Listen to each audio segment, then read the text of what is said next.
যারা চলে যাচ্ছে আমি বলবো এটা তারা ভুল করছে। আপনারা এখানে থাকেন, কষ্ট করে থাকেন। হ্যাঁ, আমি জানি যে অনেকের হয় কি বাংলাদেশ থেকে অনেক লোন করে বা অনেক ধার দেনা করে অনেকে বিদেশে আসে। তা আপনি যখন চলে যাচ্ছেন, আপনি কোনো কাজ না পেয়ে 4 মাস 5 মাস 3 মাস আপনি চেষ্টা করছেন না, চেষ্টা না করে আপনি চলে যাচ্ছেন, তখন কি হচ্ছে আপনার এই লোনের বোঝাটা কি কমে যাচ্ছে না? এটা সুপ্রিয় দর্শক, আয়না মিডিয়ার আজকের পর্বে আপনাদেরকে স্বাগত জানাচ্ছি। আমি সৌম্য মির্জা, আমার সাথে আছেন প্রবাসীতে ট্রাভেল এক্সপার্ট হিসেবে মাদ্রিদের বাংলাদেশ অধ্যুষিত লাভা পিএসএ সুপরিচিত মুখ আমাদের বনিয়ামিন খান। বনিয়ামিন খান, কেমন আছেন? আলহামদুলিল্লাহ ভালো আছি, আপনি ভালো আছেন? আলহামদুলিল্লাহ। বনিয়ামিন, আপনার সাথে আজকে একটা গুরুত্বপূর্ণ বিষয় নিয়ে কথা বলতে চাচ্ছি। বরাবরের মতো আমাদের প্রত্যেকটা বিষয় কিন্তু আমরা বিষয়ভিত্তিক, যেগুলো প্রবাসীদের জন্য বা রেমিটেন্স যোদ্ধাদের জন্য ভালো হয়, সেই বিষয়গুলো নিয়ে আমরা কথা বলবার চেষ্টা করি। সাম্প্রতিক সময় আপনি দেখেছেন যে আমাদের স্পেনে, মাদ্রিদে অথবা বার্সেলোনায়, সব জায়গায় আমাদের প্রবাসীদের কিছু গ্রুপ আছে, যে গ্রুপগুলোতে, ফেসবুক গ্রুপ, সেখানটায় কিছু স্ট্যাটাস আপনি হয়তো খেয়াল করেছেন যে অনেকেই দিচ্ছে যে আজকে 3 জন বাংলাদেশি কাজ না পেয়ে অর্থ সংকটে পড়ে তারা দেশে চলে যাচ্ছে। তো এই বিষয়টা আসলে মানে এটা সত্যতা কতটুকু বলে আপনি মনে করছেন, বা আসলে কি কি সমস্যার সম্মুখীন হচ্ছে যারা নতুনভাবে মাদ্রিদে আসছে? বনিয়ামিন। ধন্যবাদ সুমি মির্জা ভাই। ব্যাপার হলো, আমি প্রথমে একটা কথা বলবো, সেটা হলো ইউরোপে এসে যদি কেউ কাজের অজুহাতে বাংলাদেশে চলে যায়, সেটা তার ব্যর্থতা। কারণ আপনি দেখবেন ইউরোপে যারা বাঙালি, প্রবাসী বাঙালি আছে, যারা প্রতিষ্ঠিত, তাদের যদি আপনি ব্যাকগ্রাউন্ড চেক করেন বা তাদের যদি আপনি পাস্টে আপনি টান দেন, তাদের কিন্তু একটা সার্ভাইভাল টাইম ছিল। যারা আজকে প্রতিষ্ঠিত ব্যবসায়ী, তারা কিন্তু প্রতিষ্ঠিত হয়ে কেউ জন্ম নেয় না। ঠিক আছে, আমি যখন ইউরোপে এসেছি আমিও সার্ভাইভ করছি, অনেক কষ্ট করতে হয়েছে। তো ইউরোপে কাজ পাওয়া যায় না যদি কেউ বলে, তার মতো অলস পৃথিবীতে নেই। আপনি জানেন যে বাংলাদেশে একটা বিশাল একটা অংশ যুব সমাজের ভেতরে, এটা শুধু পুরুষ নয়, মহিলারাও, তাদের একটা টার্গেট থাকে যে তারা উচ্চ শিক্ষা হোক বা আপনার কর্মজীবন হোক, এই কারণে তারা বিদেশে পাড়ি দিবে।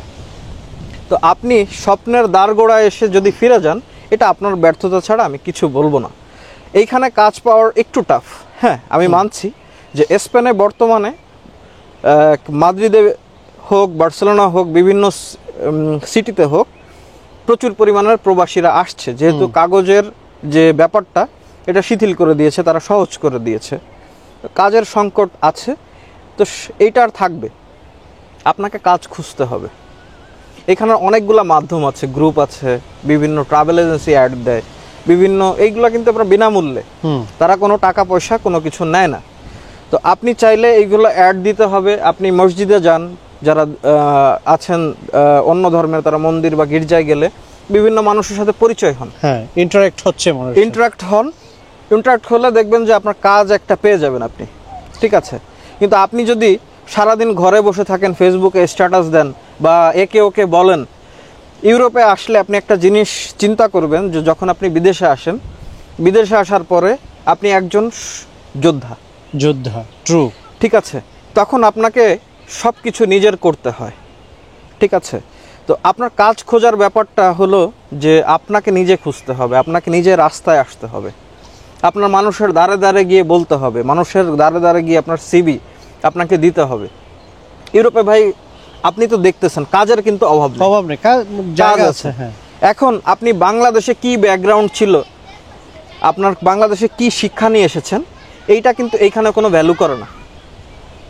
আপনি ওই বিষয়ের উপর এখানে কাজ পেয়ে যাবেন, এইটা হলো ভুল ধারণা। Good for nothing. আমার যত কোয়ালিটি আছে, জি, এগুলো গুড ফর নাথিং। জি, আপনি যদি বাংলাদেশে থেকে হাইলি কোয়ালিফাইড হয়ে ওই কোয়ালিফিকেশন নিয়ে আপনি কোথাও জব নিয়ে আসেন, সেটার বিষয় ভিন্ন। বাট আপনি মাস্টার্স কমপ্লিট করছেন, গ্রাজুয়েশন কমপ্লিট করছেন, আপনি আসছেন, এসে আপনি যদি চিন্তা করেন আমি ইউরোপে যাওয়া মাত্র একটা চেয়ার পেয়ে যাব, এই চেয়ারটা আপনি পাবেন না, এমনটা না। তো যারা চলে যাচ্ছে আমি বলবো এটা তারা ভুল করছে। আপনারা এখানে থাকেন, কষ্ট করে থাকেন। হ্যাঁ, আমি জানি যে অনেকের হয় কি বাংলাদেশ থেকে অনেক লোন করে বা অনেক ধার দেনা করে অনেকে বিদেশে আসে। তা আপনি যখন চলে যাচ্ছেন, আপনি কোনো কাজ না পেয়ে 4 মাস 5 মাস 3 মাস আপনি চেষ্টা করছেন না, চেষ্টা না করে আপনি চলে যাচ্ছেন, তখন কি হচ্ছে, আপনার এই লোনের বোঝাটা কি কমে যাচ্ছে? না, এটা আরো বাড়ছে। আপনি যদি 2টা বছর আপনি স্পেনে কষ্ট করে থাকেন, আপনার 1000 ইউরোর বেতনের দরকার নাই, আপনি যদি 500 ইউরো বেতনে আপনি নিজে সার্ভাইভ করে থাকেন, যখন আপনার পেপারসটা হয়ে যাচ্ছে, তখন কিন্তু আপনি একটা নর্মাল মানুষের মতো আপনি চাকরি করতে পারছেন। ঠিক আছে, তো আমি যারা সাজেশন দিব, যারা এইখানে আসেন, কেউ আপনারা ফিরে যাবেন না, এটা আপনাদের ভুল ডিসিশন। আপনারা একটু কষ্ট করে থাকেন, আপনারা চাকরি খোঁজার চেষ্টা করেন, দেখবেন চাকরি আপনারা পেয়ে যাবেন ইনশাল্লাহ। ধন্যবাদ ভাই। বনিয়ামিন ভাই, আপনার কথার সূত্র ধরে আমি বলতে চাই যে আসলে হ্যাঁ, কাজ কিন্তু পাওয়া যাবে না, এটাই স্বাভাবিক। জি, কারণ আমি তো ভাষা জানি না। জি, এটা বরাবরই আমি বলে থাকি। তো যারা মাদ্রিদে হাজার হাজার এখন নতুনভাবে যারা এসছেন, তাদেরকে আমি একটা রিকোয়েস্ট করব যে ভাই, কারো কাছে চাকরি খোঁজার দরকার নাই, ফেসবুকেও দেওয়ার দরকার নাই। আপনি যেটা করবেন, মাদ্রিদে ট্রানজ্যাকশন সুবিধা, আমি একটা মানে সিস্টেম বলে দিচ্ছি আর কি। তো এটা আপনি অ্যাপ্লাই করে দেখতে পারেন, হয়তো কাজে আসতেও পারে, নাও আসতে পারে, আসার সম্ভাবনা প্রবল। কেন?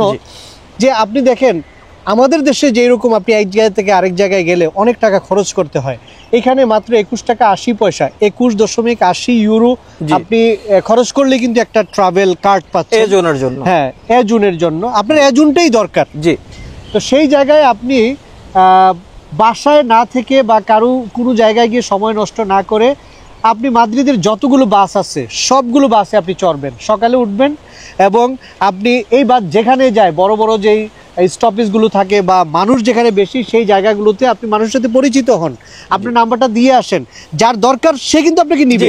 আপনাকে চেষ্টা করতে হবে। এখন আপনি বাংলাদেশ থেকে আসছেন, আপনি ভাষা শিখে আসেন নাই, কাজ শিখে আসেন, আপনি কাজ এসেই কাজ কিভাবে এক্সপেক্ট করেন? তো আপনারা দেখছেন যে আসলে বৃষ্টি হচ্ছে, তারপরেও আমরা চাই, এই বৃষ্টির মধ্যে ভিডিও বানাচ্ছি। এই ভিডিও দিয়ে আমাদের খুব বেশি ইনকাম হয় না, মানে ইনকামের জন্য না, এই তথ্যগুলো আমাদের মানুষের জন্য। তো সবাই ভালো থাকুন, প্রবাসীদের জয় হোক, প্রবাসীদের এই সংগ্রাম আগামী দিনের জন্য হাসির খোরাক হোক, সেই প্রত্যাশায় শেষ করছি। আল্লাহ হাফেজ। ধন্যবাদ।